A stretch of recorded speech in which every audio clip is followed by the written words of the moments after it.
শুরু হয়ে যায়। আপনার আমার নবীজির মক্কা জীবনে কাফির মুশরিকরা যেইভাবে অত্যাচারে অত্যাচারিত হয়েছে, ঠিক তেমনি ভাবে আবু বকরের শরীরের মধ্যে আঘাত আনতে লাগলো। আঘাত আনার কারণ যেন আবু বকর রাসূলের কালিমার দাওয়াত না দেয়, আল্লাহ তাআলার একত্ববাদের কথা না বলে।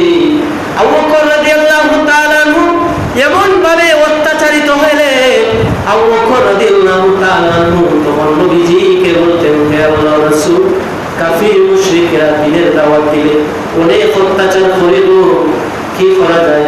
আবু বকর রাদিয়াল্লাহু তাআলা আনহু তখন নবীজিকে জিজ্ঞাসা করতেন, হে আল্লাহর রাসূল, মদিনায় কবে হিজরত করবেন? আল্লাহ রাব্বুল আলামিন যখন আল্লাহ আপনার আমার নবীজির নিকট কোনো কিছু জিবরাইল দিয়ে পাঠাইলেন, আবু বকর যখন বললেন, নবীজি বলেন, আবু বকর, আমার আল্লাহর আদেশের তুমি অপেক্ষায় থাকো। আমার আল্লাহ রাব্বুল আলামিন যখন অর্ডার করবেন, আল্লাহর আদেশে আমি মক্কা থেকে মদিনায় হিজরত করব। আবু বকর রাদিয়াল্লাহু তাআলা আনহু যখন মক্কার কাফিরদের অত্যাচারে অত্যাচারিত হলেন, তখন সিদ্ধান্ত নিলেন তিনি আর মক্কায় থাকবেন না, কারণ কাফিরেরা এইভাবে অত্যাচার করলে। আবু বকর বললেন যে না, আর মক্কায় থাকা যাবে না, কাফিরেরা আমাকে মক্কায় থাকতে দিবে না। মক্কার শহরে আমি যত তাপ করি আমাকে কাফিরেরা অত্যাচার করবে, এই ভেবে তিনি চিন্তা করলেন যে আমি মক্কা ত্যাগ করে আমি চলে যাব। বিদেশ যাত্রার উদ্দেশ্যে আবু বকর রাদিয়াল্লাহু তাআলা আনহু প্রস্তুতি নিয়ে নিলেন। আবু বকর রওনা হয়ে গেছেন, বিদেশে চলে যাবেন। মক্কা ছেড়ে তিনি অন্য কোনো দেশে গিয়ে উঠবেন। এই কাফির মুশরিকদের অত্যাচার আর সহ্য হয় না রে। আবু বকর রাদিয়াল্লাহু তাআলা আনহু যখন সামনের দিকে অগ্রসর হলেন, তাদের একজন নেতা যার নাম ইবনুল দাগান তাকে পাইলেন, জিজ্ঞাসা করলেন, আবু বকর কোথায় যাও? বলে, ইবনুল দাগান, মক্কার কাফির মুশরিকরা আমাকে থাকতে দিল না, মক্কার কাফিরদের নির্যাতনে আমি মক্কা শহরে থাকতে পারলাম না, তাদের অত্যাচারে আমি মক্কা ছেড়ে বিদেশের জন্য রওনা হয়েছি।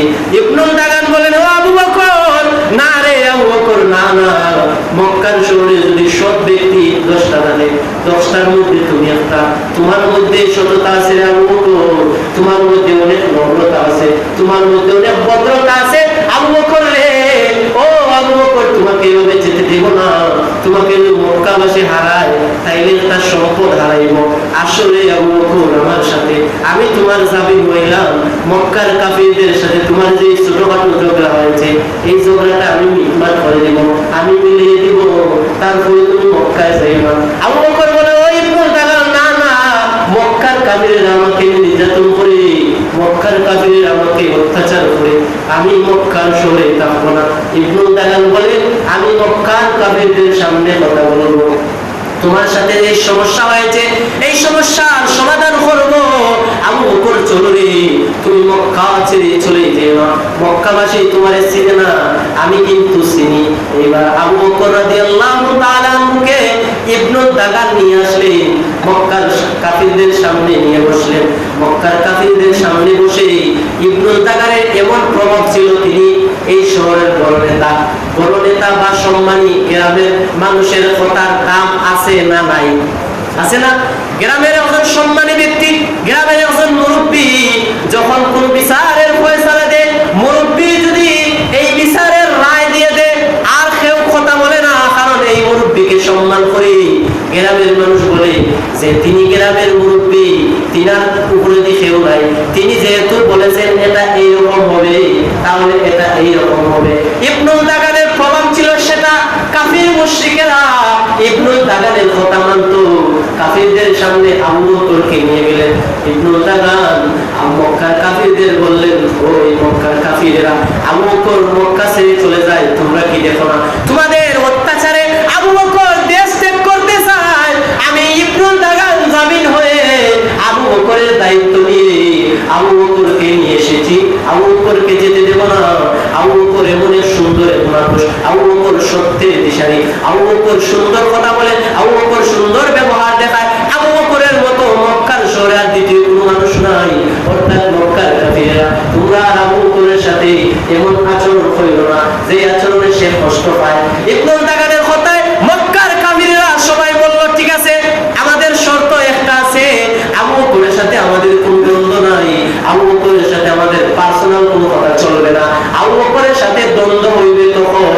যখন সে তার আল্লাহর কথা বলবে, তার রাসূলের কথা বলবে, ইসলামের কথা বলবে, ইসলামের কথা বলতে পারবে না, মূর্তি পূজার বিরুদ্ধে কথা বলতে পারবে না।